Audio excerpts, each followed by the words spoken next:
começando mais um programa Câmara em Foco, aqui pela sua TV Câmara, canal 5.3. Toda semana a gente se encontra com um convidado especial para abordarmos diversos temas. Lembrando que o nosso programa você também pode assistir pelo nosso canal no YouTube, o canal da TV Câmara.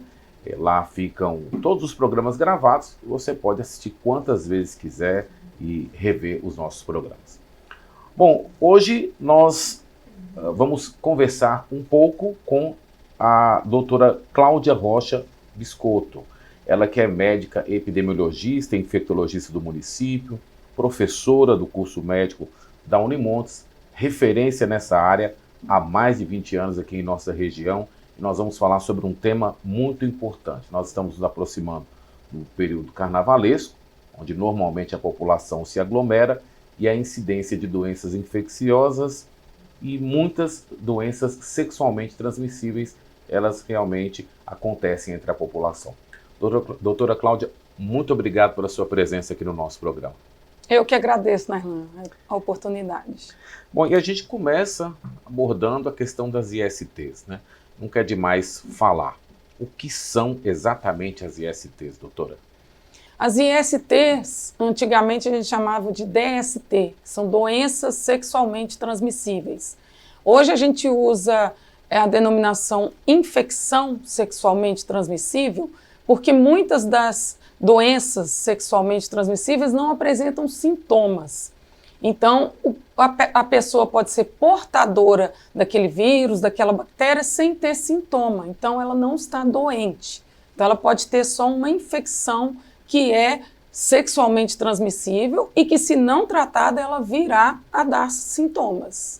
É importante estabelecer um pouco essa diferença, né, doutora? Isso, porque muitas pessoas, às vezes, por não ter sintomas locais, ou mesmo sintomas gerais de doenças, acham que estão livres, mas elas podem ser portadoras daquele germe causador e também estar transmitindo para os seus parceiros e parceiras. Doutora, a gente pode enumerar, a gente pode dizer, né, quais as doenças que são mais comuns hoje, principalmente nesse período do carnaval, onde há muita aglomeração, né, e as pessoas costumam assim, se soltar mais nesse período? Sim, com certeza. A infecção realmente de maior prevalência no nosso meio é a sífilis. A sífilis é uma doença que causa sintomas locais na área genital do homem e da mulher e que numa segunda, terceira fase ela pode causar sintomas inclusive mais graves, sistêmicos, deixando inclusive sequelas. A infecção, a IST mais temível é o HIV e a AIDS, porque é uma doença crônica que não tem cura, mas tem tratamento. Mas a pessoa carrega aquele vírus e aquele estigma para o resto da vida dela. Então a gente tem que delimitar, né? Existem outras também que são comuns no nosso meio, gonorreia, clamídia, herpes, HPV, mas as duas mais emblemáticas nesse momento, principalmente no momento de carnaval, que a gente mais se preocupa, são o HIV e a sífilis. A gente pode dizer, né, quais as formas mais eficazes, então, de prevenção contra as infecções? A gente vê que nesse período de carnaval e também período de festas, férias, as pessoas, algumas pessoas, né, é importante a gente não generalizar, se sentem mais livres, inclusive na sua sexualidade. E aliado a isso, o consumo excessivo de álcool, outras substâncias ilícitas, a pessoa perde a noção do risco, da vulnerabilidade que ela pode estar se envolvendo ali em relações sexuais desprotegidas. Então, a primeira e principal e mais eficaz forma de prevenção de IST é o uso do preservativo. Né? O uso do preservativo é a que evita todas as ISTs. E a gente tem outras formas de prevenção específicas, como, por exemplo, a profilaxia pré-exposição ou a PrEP, que previne a aquisição do HIV. Qual que seria, então, a PrEP? A PrEP é um medicamento que se toma para evitar que a pessoa se contamine com o HIV, que ela pegue HIV ou AIDS. A PrEP, apesar de ser um medicamento que deve ser tomado diariamente, ela só previne o HIV. Então, ela tem que ser um complemento da prevenção. A pessoa se previne, ela usa camisinha, ela usa preservativo, mas numa eventualidade de um preservativo estourar, de acontecer algum acidente, de um preservativo sair, ela tem a prevenção do medicamento. Por que é importante continuar usando a prevenção, o preservativo? Porque, como eu disse, só previne o HIV. Então, ela pode se contaminar com outras bactérias, outros vírus, outros fungos. Ela pode pegar sífilis, ela pode pegar gonorreia, ela pode pegar herpes, pode pegar qualquer outra IST que não seja o HIV. Doutora Cláudia, amanheceu a quarta-feira de cinzas e aí tudo volta à normalidade e a pessoa de repente percebeu que ela não se preveniu ou não se protegeu. Que passos ela deve tomar? A gente vai fazer agora, hoje e amanhã, que hoje já é sexta de carnaval e amanhã, um mutirão, hoje, né, uma sexta antes do carnaval, desculpa, a gente vai fazer um mutirão de PrEP num bloquinho que vai ter no fundo da rodoviária, ali no Cândido Canela. Nessa nossa ação lá, a gente vai atender pessoas e oferecer a PrEP, que ainda falta uma semana para o carnaval e as pessoas já podem ir se prevenindo até lá. Então, as pessoas que tiverem interesse podem nos procurar lá no SAI ou também no bloquinho nós estaremos atendendo para o atendimento da PrEP, para a disponibilidade da PrEP. Mas, nesse exemplo que você deu aí, eu não tomei PrEP, bebi demais, me envolvi, nem sei o que eu fiz, o que eu faço agora? Na quarta-feira de cinzas ou na semana seguinte, nos dias que se seguirem, compareçam ao nosso CTA, ao nosso serviço de atendimento especializado, para fazer os testes e para receber orientações. Porque uma das grandes vantagens de você descobrir precocemente uma IST, seja sífilis, seja HIV, seja qualquer uma outra, às vezes você nem tendo sintomas, como eu disse, é você começar o tratamento precoce. Então, a gente não pode apagar o que a gente já viveu, o que a gente já fez. Né? A gente pode fazer diferente daqui para frente e a gente pode, no caso de arrependimentos, vamos dizer assim, ou de exposições durante o carnaval ou em qualquer época da vida, procurar as pessoas, os profissionais de saúde que entendem desse assunto para fazer o teste e receber as orientações necessárias.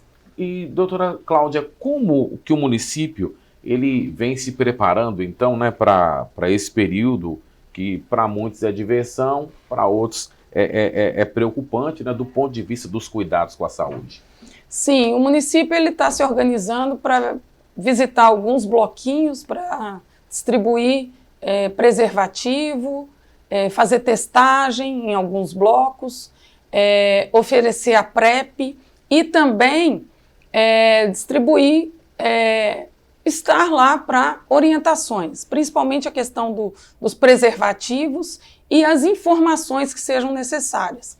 E na sexta anterior ao carnaval, nós teremos um mutirão, na sexta do final de semana do carnaval mesmo, dia 28, nós teremos um mutirão lá no CTA, o Serviço de Assistência Especializado, oferecendo para as pessoas que se interessarem o uso da PrEP, o medicamento que se toma para prevenir a infecção pelo HIV.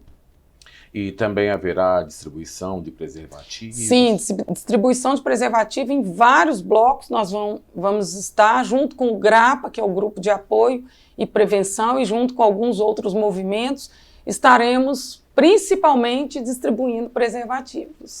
Bom, agora, doutora Cláudia, né, é importante, gostaria que a senhora abordasse um pouco essa questão a pessoa que está infectada, né, de procurar mesmo a ajuda preventiva, porque aí existe um grande medo, né? Por exemplo, para quem passa no carnaval, faço ou não faço o exame, devo ou não devo, né? Acredito ou não acredito, né? Levo a vida sem acreditar. Qual a importância dessa conscientização de cada pessoa, doutora? Sim, porque o tratamento do HIV, ele é um tratamento crônico, a pessoa tem que tomar remédio ao longo de toda a vida dela, mas quanto antes, quanto mais precoce iniciado o tratamento, mais rápido a gente atinge o objetivo final do tratamento, que é eliminar o vírus, menos tempo essa pessoa vai estar transmitindo. E a gente tem que lembrar que a gente tem que trabalhar com medicina preventiva. A gente não pode esperar ficar doente para procurar ajuda. Isso é assim em todas as áreas da medicina. Um câncer descoberto numa fase mais avançada, o tratamento é muito mais difícil. O HIV, a AIDS descoberta num momento onde a pessoa já tem as complicações, o tratamento é muito mais difícil e às vezes a mortalidade é muito mais alta. E assim em todas as áreas da medicina. Além do que, se a pessoa convive com essa dúvida, além dela estar em risco ali da doença estar evoluindo no seu organismo e causar danos irreversíveis, ela está também transmitindo esse vírus para as outras pessoas, porque as pessoas que não estão em tratamento, elas transmitem o vírus. Ao contrário daquelas que estão em tratamento regular e que têm sua carga viral não detectada, essas pessoas não transmitem.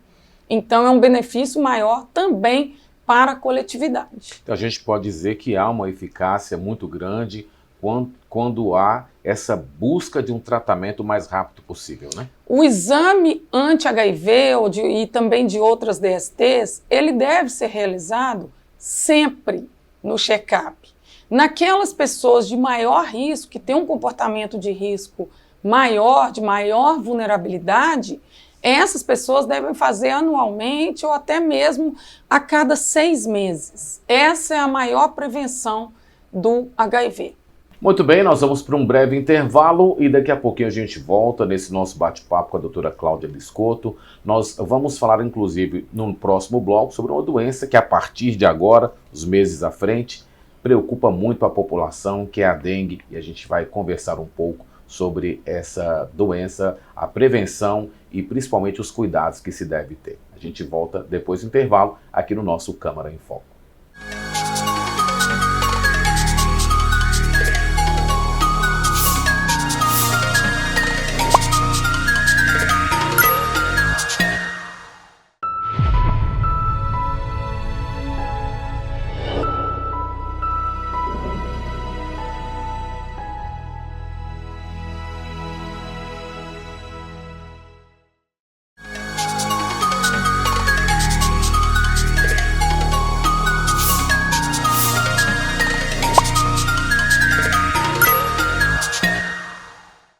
Muito bem, estamos de volta, programa Câmara em Foco, aqui pela TV Câmara, canal 5.3 da TV aberta. Você confere sempre um convidado especial no nosso programa. Hoje nós estamos conversando com a doutora Cláudia Biscotto, médica infectologista e epidemiologista do município. No primeiro bloco a gente conversou um pouco sobre as infecções sexualmente transmissíveis. E agora a gente vai falar sobre uma outra doença que preocupa muito a população. Doutora, até o momento, vamos falar de Brasil, né? O Brasil registrou aí mais de 160 mil mortes, 160 mil casos, da dengue e mais de 30 mortes pela doença, né?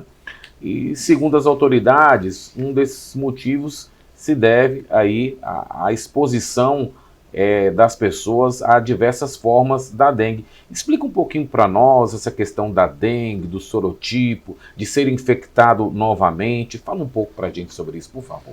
Sim, agora nesse período que as chuvas pararam é que começam os casos de dengue. A gente sabe que o pico ele se inicia agora em março, a gente ainda não está no pico, e vamos até abril aí com esse número alto de casos, infelizmente. né? E a gente sabe que a dengue, existem vários tipos de dengue, que é a dengue clássica, que é aquela comum que acomete a maioria da população. Febre alta, dor no corpo, dor de cabeça, manchas pelo corpo. Essa é a dengue clássica e que não tem risco de óbito. A dengue hemorrágica, ou o choque da dengue, a dengue grave, é aquela vertente da doença que leva ao óbito. A maioria das pessoas, né, que evoluem para essa dengue grave correm risco de morte, né? E a dengue grave, ela acontece a partir da segunda vez que você se contamina pelo vírus da dengue. Então, na primeira vez que você pega dengue na sua vida, você não tem risco, você tem a dengue clássica. A partir da segunda vez é que você tem um risco maior, porque o seu organismo já está sensibilizado pelo vírus da dengue. Então, independente de sorotipo, qual sorotipo te pegou, você tem risco a partir da segunda vez. Por isso que aquelas pessoas que já tiveram dengue, e a gente tem uma população onde praticamente a maioria da população já teve, então são pessoas que precisam se prevenir com de maneira mais vigorosa. Bom, existe uma maneira de a gente identificar, né, se estamos com dengue hemorrágica, existe algum tipo de sintoma e qual é a hora de procurar ajuda médica? Existem alguns sinais de alerta nessa dengue clássica que é importante procurar o médico. É sempre importante procurar o médico quando você tem sintomas. É importante lembrar que se a gente tiver realmente, como a gente espera que não aconteça, mas provavelmente, né, a gente vai ter um número maior de casos, que as pessoas que têm uns sintomas clássicos, sem nenhum sinal de alerta, que eu vou mencionar, procurem a unidade de saúde da família mais próxima da sua casa, onde você é atendido. Porque para deixar a UPA, os pronto-socorro e os hospitais para atender aqueles casos mais graves. A hidratação é o tratamento da dengue. Então, se você tem sintomas de dengue, independente de você ir ao médico ou ir ao PSF ou qualquer coisa, já comece a se hidratar. Tomar pelo menos 2, 3 litros de água por dia. Mesmo que você não esteja bem, insista na hidratação, porque é ela que vai prevenir os sintomas graves da dengue. Se você, ao longo desses dias que está com febre, dor no corpo, os sintomas só ficam nisso, provavelmente é uma dengue clássica. Se você começa a ter tonteiras, a pressão cai, vômitos, dor abdominal, dor na barriga, falta de ar, confusão mental, isso são sintomas de que ela pode estar evoluindo para a dengue grave. E, obviamente, também o sangramento. Qualquer sangramento. Sangramento na gengiva, sangramento no nariz, sangramento vaginal na mulher que não está no período menstrual, sangramento pela urina. Qualquer um desses sintomas que eu disse, então, é o que sai fora ali daquele quadro de dor no corpo, febre e mal-estar, que é o que a dengue dá. Saiu fora disso uma diarreia, vômito, dor abdominal, falta de ar, procura, aí você já deve procurar já ou o pronto-socorro ou a UPA, porque aí você precisa fazer exame, ser examinado, ficar em observação para prevenir as complicações da dengue. Doutora, vamos falar um pouco sobre vacina contra a dengue, né? Explica para a gente a questão da eficácia, como existe um programa de vacinação. Fala um pouco para nós sobre isso. Nós temos uma ótima vacina da dengue, que agora recentemente entrou no mercado. A gente tinha uma vacina antes que não era boa, tinha muitas restrições. Hoje a gente tem uma vacina muito boa, mas infelizmente ela não está disponibilizada ainda pelo SUS para toda a população, certo, só para crianças. Né? Realmente ela já poderia estar disponibilizada para um grupo maior, a gente teve tempo para imunizar a população, mas infelizmente isso não aconteceu. A gente só acha ela hoje no sistema privado e não é uma vacina barata. É uma vacina de vírus vivo, Ou seja, é uma vacina que tem mais efeitos colaterais. Então, ela é eficaz, ela já foi testada para todos os sorotipos e é eficaz, independente da pessoa já ter tido dengue ou não, ela pode ser tomada. Tem uma alta eficácia, só que ela ela é restrita só a pessoas abaixo de 60 anos. Depois de 60 anos, todas as vacinas de vírus vivo, febre amarela, dengue, sarampo, para pessoas nessa faixa etária, deve ser consultado o médico e o médico da pessoa que vai avaliar se ele deve ou não tomar, mas via de regra, acima de 60 anos, não. E é uma vacina que pode, em pessoas imunossuprimidas também, deve ver com o seu médico se está indicado ou não no seu caso. Mas a população geral, de 5 a 60 anos, deveria toda ser vacinada para dengue. A senhora disse que no caso das crianças está disponibilizada pelo SUS? Está disponibilizado pelo SUS. E a procura está muito baixa, infelizmente. Né? Como é que os pais podem fazer? Aqui em Montes Claros, a gente conseguiu ampliar até 19 anos, aqui em Montes Claros. Certo. Mas pelo Ministério da Saúde, é de 6 a 14 anos em outros municípios, né? Devem levar suas crianças à unidade de vacinação, à sala de vacina e receber as 2 doses da vacina da dengue. Então não tem nenhum pré-cadastro, é apenas estar cadastrado na unidade, né? Apenas ser. E aí, igual eu falei, crianças que tenham problemas de imunidade, deficiências imunitárias, devem procurar o pediatra para avaliar se deve ou não receber. E as demais crianças, todas estão elegíveis para tomar. Então, ouça e procure a unidade básica de saúde, porque a partir de agora nós teremos realmente a incidência de mais casos da dengue. A gente falou sobre avanços no tratamento, mas tem uma coisa que eu acho importante, né, e gostaria que a senhora abordasse para a gente. É a responsabilidade de cada um nesse combate, nessa prevenção. Cobra-se muito das autoridades, né? Mas como que fica a responsabilidade individual? A gente vê as autoridades sanitárias do município, do estado e também a nível nacional sempre referindo que 90% dos focos de dengue estão dentro das casas e das empresas. A gente sabe que a responsabilidade é de cada um de nós. A gente acabou de falar sobre a falta de prevenção, o relaxamento da prevenção no carnaval, e a gente vê isso também nas nossas casas. Às vezes a gente pode ter um foco ali no jardim, no banheiro, na cozinha, no quintal, na nossa garagem, e a gente acaba deixando aquilo ali porque acha que não é nossa responsabilidade, que a responsabilidade é do poder público. E não é.